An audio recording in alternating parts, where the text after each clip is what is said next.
अपनी तरफ से श्रद्धांजलि पेश करते हैं। मगर ये बता दूं कि 20 और 23 का आंकड़ा अगर गिनती के हिसाब से लें तो ये गिनती पहले के मुकाबले में काफ़ी कम हुई है। ये एक अच्छी बात है। जहां ऑपरेशनल कामयाबियां बहुत बड़ी हैं, हमारे लोगों का नुकसान जो है कम हुआ है। और एक और बता दूं कि चंद रोज पहले जो हमारी पुलिस की बस के ऊपर अटैक हुआ था पंथा चौक जैवन की रोड पे, पिछले 36 घंटे के अंदर 9 दहशतगर्द जैश ए मोहम्मद के मारे गए हैं और उन सब लोगों का सफाया हो चुका है जो इस अटैक में शामिल थे। मैं ये भी बता दूं कि जितनी भी सिविलियन किलिंग्स इस साल के दौरान हुई, जितनी भी SF किलिंग इस साल के दौरान हुई, उसमें शायद ही कोई दहशतगर्द लोकल या पाकिस्तानी किसी भी आउटफिट से जो संबंध रखता है वो जिंदा बचा हो। सबका सफाया हो चुका है और मुझे सिर्फ 2 लोगों के नाम अभी भी मेरे जेल में हैं जो अभी बचे हुए हैं। और मुझे उम्मीद है कि जिस तरीके से कार्रवाई चल रही है, अमन के दुश्मन, लोगों के दुश्मन, अवाम के दुश्मन जो दहशतगर्द हैं, उनका सफाया करने में कोई कसर नहीं छोड़ी जाएगी। वो 2 हमारी रडार पे हैं, बहुत जल्द उनको भी खत्म किया जाएगा। कानूनी कार्रवाई साथ साथ जैसे मैंने कहा बड़ी तादाद में PSC उन लोगों के खिलाफ लगे। पब्लिक सेफ्टी एक्ट के तहत डिटेंशंस हुई जो देखने को भले सादे लगते हैं मगर करतूतों के लिहाज से बहुत काले हैं। उनका भी हिसाब साथ में हुआ। काफी बड़ी तादाद में UAPA के तहत केस रजिस्टर किए गए। 497 तादाद है केसेस की, जो ऐसे लोगों को डील करने के लिए जो मिलिटेंसी में न सिर्फ डायरेक्टली इन्वॉल्व हैं बल्कि इनडायरेक्टली मिलिटेंसी को, दहशतगर्दी को जिंदा रखने में, चलाने में अलग अलग तरह की हरकतें करते हैं।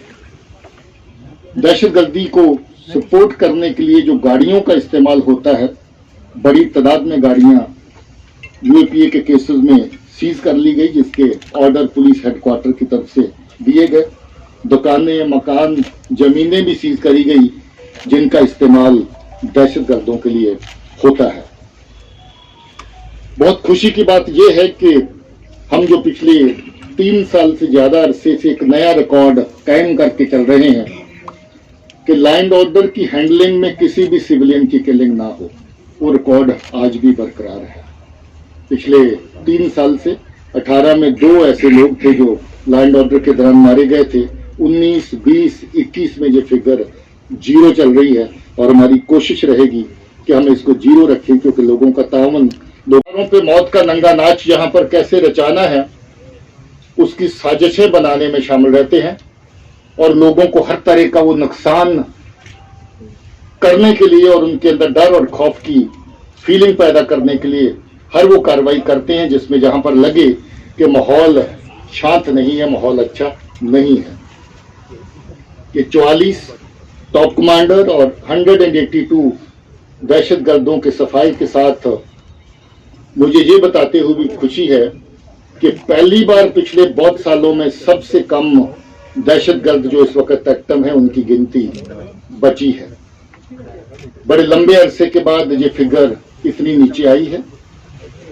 जहां हिंटरलैंड में अलग अलग जगहों पे कामयाब ऑपरेशन हुए, वहां हमारी बॉर्डर की ग्रिड जिसमें आर्मी, पुलिस, BSF सब लोग शामिल हैं, उस फ्रंट के ऊपर भी बड़ा कामयाब साल रहा और बड़े लंबे अरसे के बाद इन्फिल्ट्रेशन का मेयार, इन्फिल्ट्रेशन का लेवल भी बहुत कम रहा।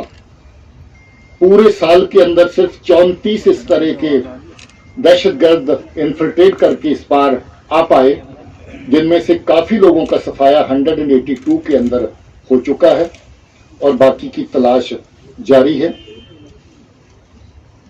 और लॉ एंड ऑर्डर के फ्रंट के ऊपर अगर देखें तो मुझे लगता है कि ये फिर नहायत ही कामयाब तरह का एक साल रहा है।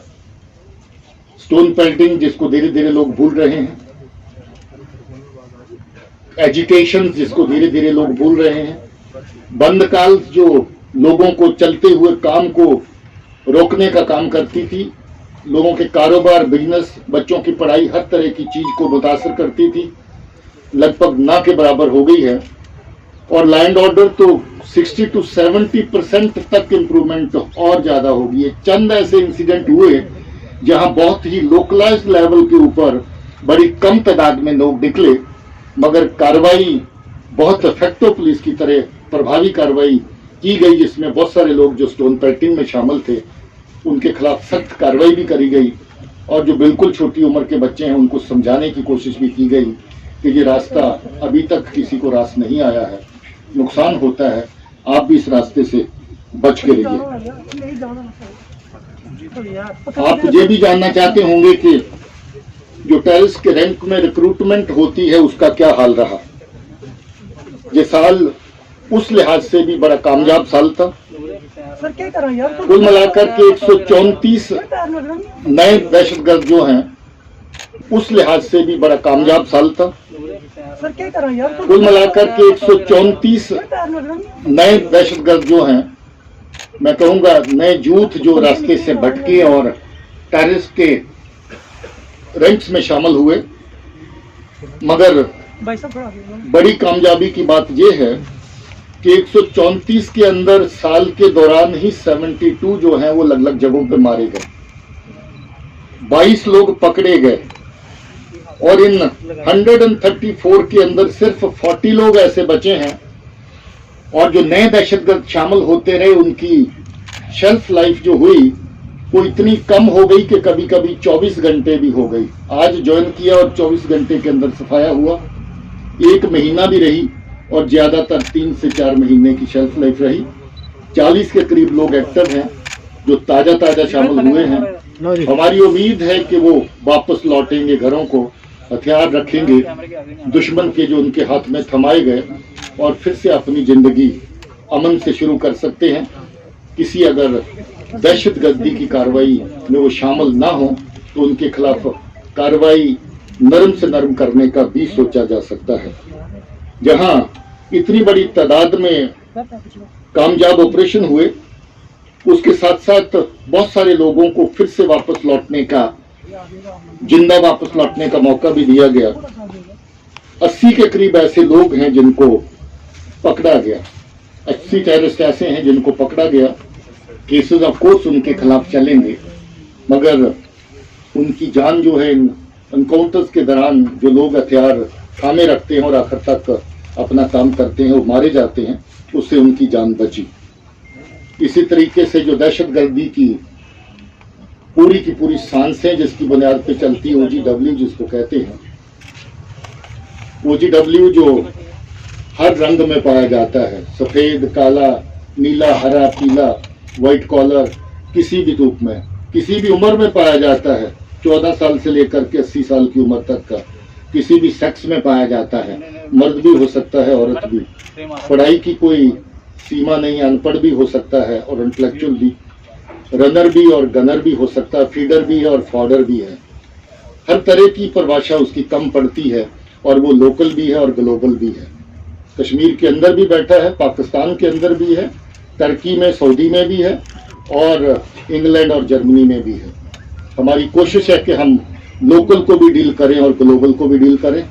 बहुत सारे ग्लोबल OGW जो हैं उनको हम लोगों ने 18 में 2 ऐसे लोग थे जो लॉ एंड ऑर्डर के दौरान मारे गए थे।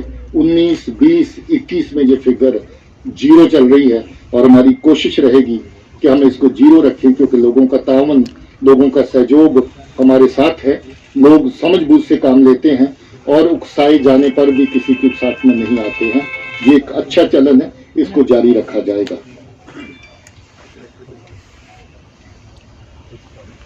ड्रग्स का एक नया खेल जो पाकिस्तान की तरफ से शुरू हुआ है। मैं बार बार कहता हूं कि पाकिस्तान पंजाब को ये तोहफा पहले दे चुका है। जब वहां दहशतगर्दी खत्म हो रही थी तो ड्रग्स भेजी गई। ड्रग्स के 2 फायदे पाकिस्तान की नजर में होते हैं। एक तो नस्लों को खोखला करें, खत्म करें उसकी साजिश, ताकि बदला लें आप सब लोगों से जो उनकी साजिशों में, उनकी चालों में शामिल नहीं होते हैं, और उनके बच्चों को बर्बाद किया जाए। दूसरा ये कि नारकोटिक्स से जो पैसा आता है उसी पैसे से मिलिटेंसी को चलाया जाए। करोड़ों की तादाद में हम लोगों ने ऐसा कैश पकड़ा है इस साल के अंदर, जो या तो दहशतगर्द को सीधा पाकिस्तान की तरफ से नारकोटिक्स की सेल के जरिए से पहुंचाया जाना था, या फिर लौट करके पाकिस्तान में जाना था, ताकि आने वाले दहशतगर्द जो सरहद पार से आते हैं उनको इंडियन करेंसी के तोहफे वहीं से देके साथ में भेजा जाए। करोड़ों की तादाद में ऐसा कैश हमने इस बार पकड़ा है। बड़ी तादाद में क्विंटल्स में इस बार मिकदार है इसकी, जो अलग अलग तरह की ड्रग्स पकड़ी गई, जिसमें हीरोइन भी शामिल है, चर्स भी शामिल है, ब्राउन शुगर भी शामिल है, पॉपिस्ट्रा भंग है। लोकली ये स्मगल होता है, कश्मीर से बाहर जाता है, मगर बाकी नारकोटिक सब्सटेंसेस जो पाकिस्तान की तरफ से आते हैं उनकी तादाद ही नहीं बढ़ी, बल्कि हमारी कार्रवाई भी और तेज हुई।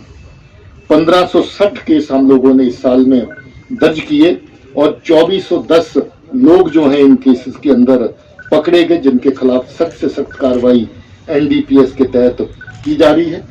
10 केस नार्को टेरर नेक्सस वाले थे, जिसमें स्मगलिंग की हुई नारकोटिक्स का पैसा दहशतगर्दी के अंदर झोंका जाना था। 10 केसेस ऐसे भी रजिस्टर किए गए और 25 लोग जो नार्को टेरर के नेटवर्क्स में काम करते हैं वो पकड़े गए। क्राइम के हवाले से अगर देखें तो लगभग 30,000 केस इस साल अलग अलग हेड्स ऑफ क्राइम के तहत रजिस्टर हुए, जिसमें लगभग बराबर ही फिगर है। 15,500 के करीब इसकी फिगर जम्मू में है और 14,500 के करीब इसकी फिगर कश्मीर में है। 30,000 के करीब टोटल जो डट करके इस माहौल के अंदर लोगों की सेहत और सुरक्षा के लिए काम किया, अपनी परवाह न करते हुए भी अपनी जिम्मेवारियों को अंजाम देते रहे, जिसके चलते कोई 2,500 के करीब हमारे लोग संक्रमित हुए, इन्फेक्शन हुई कोविड की। और अनफॉर्चुनेटली इस साल के दौरान 12 लोग हमारे कोविड की वजह से अपनी जान खो गए। हमें उनके लिए दुख है और उन परिवारों के लिए हमारी हमदर्दियां उनके साथ हैं, मगर अपने लोगों की सेहत अच्छी रहे, अपनी फोर्स की सेहत अच्छी रहे। हमने लगभग दोनों ही डोजेस 100% के करीब अपनी फोर्स के लिए अरेंज करी और सभी लोग इस वक्त वैक्सीनेटेड हैं। बावजूद इसके भी कभी ना कभी कोई ना कोई केस सामने आते हैं, मगर गवर्नमेंट की तरफ से जो मदद रही कि जो फ्रंट लाइन वॉरियर्स है उनको सबसे पहले प्रोटेक्शन दी जाए, उसके चलते हम लोग अपने लोगों को बहुत अच्छे से ये फायदा दे पाए। इसके लिए मुझे खुशी है और मुझे सरकार को इसके लिए शुक्रिया भी कहना है कि पुलिस के जवानों को, पुलिस के लोगों को पहल की गई जो इस यमन में काम कर रहे थे। दोस्तों, अलग अलग विंग्स पुलिस के बहुत नुमाया काम करते हैं।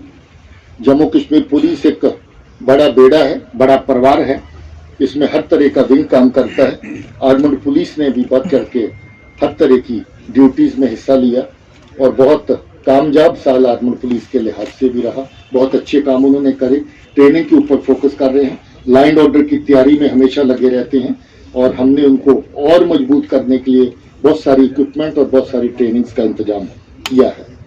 ट्रैफिक का विंग, जिसके एडीजी साहब मेरे दाहिनी तरफ बैठे हुए हैं, नंग्याल साहब, बहुत अच्छा काम ट्रैफिक ने किया। बावजूद इसके कि व्हीकल पॉपुलेशन बहुत बढ़ गई है, बावजूद इसके कि बेसब्री की भी हद हो गई है, बावजूद इसके कि लोग कम ट्रेनिंग के बावजूद भी गाड़ी के स्टीयरिंग पे बैठने से गुरेज नहीं करते हैं।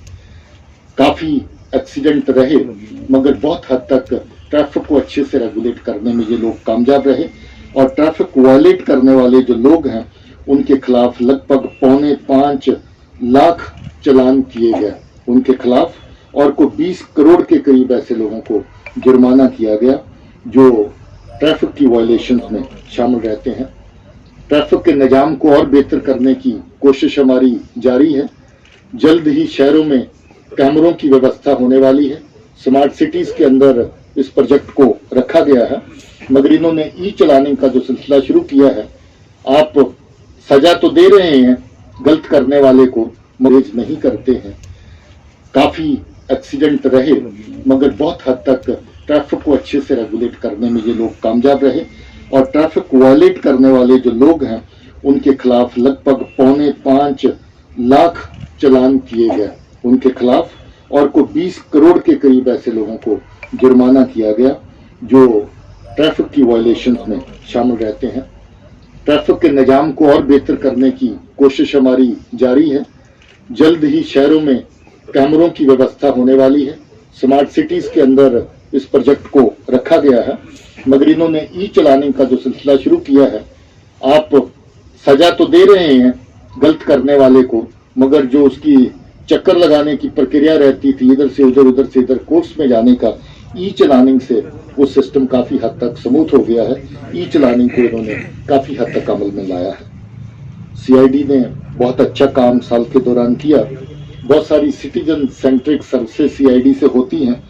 60,000 के करीब लोग ऐसे जिनको पासपोर्ट की वेरिफिकेशन चाहिए थी, उनको पासपोर्ट वेरिफिकेशन की सर्विस दी गई, और 17,000 के करीब लोग ऐसे जिनको नौकरी और बाकी पेशे जो हैं जिसके लिए जरूरत होती है उसके लिए क्लियरेंस दी गई, और 3,000 से ज्यादा लोगों को, जो लोग अलग एम्बेसीज और हाई कमीशन से जो केस आते हैं, उनकी क्लियरेंस दी गई। सीआईडी ने कुल मिलाकर के बहुत अच्छा काम किया। अब क्योंकि इसके अंदर हम लोगों ने एक नया विंग खड़ा किया है, एसआईए के तहत आपको पता होगा कि कल ही हम लोगों ने एक बड़ा अहम केस चलान किया है। जो हुर्रियत और पाकिस्तान के जो पिट्ठू हैं, जो पाकिस्तान नवाज दहशतगर्दी नवाज फोर्सेस हैं, उनको एमबीबीएस और इंजीनियरिंग की सीटें बांट के दी जाती थी ताकि उनको बेच सकें और उसमें मुनाफा कमा सकें। उसमें कल ही पहला केस एसआईए की तरफ से चलान हुआ है। एसआईए को आधा दर्जन के करीब केस और आइडेंटिफाई किए हैं जिनकी तफ्तीश करेंगे, और मुझे लगता है कि ये एक और नया विंग हमारा जो स्पेशलाइज्ड इन्वेस्टिगेशन का है, ये टेरर की और टेररिज्म की जो स्ट्रक्चर्स है उनको स्ट्राइक करने में और कमजोर करने में काफी हद तक कामयाब होगा। Crime branch ADG special DG Arun Chaudhary साहब देखते हैं, और काफी अच्छा काम साल के दौरान रहा। 110 केसेस इन्होंने साल के दौरान रजिस्टर किए और इन्वेस्टिगेट किए, और 99 केस जो हैं वो कोर्ट्स में चलान किए गए। सो 110 की रजिस्ट्रेशन के बावजूद 99 केसेस का चलान पेश करना मुझे लगता है कि काफी अच्छी कारकर्दगी है। एएनपीएफ का एक और नया विंग जो पिछले साल हम लोगों ने खड़ा किया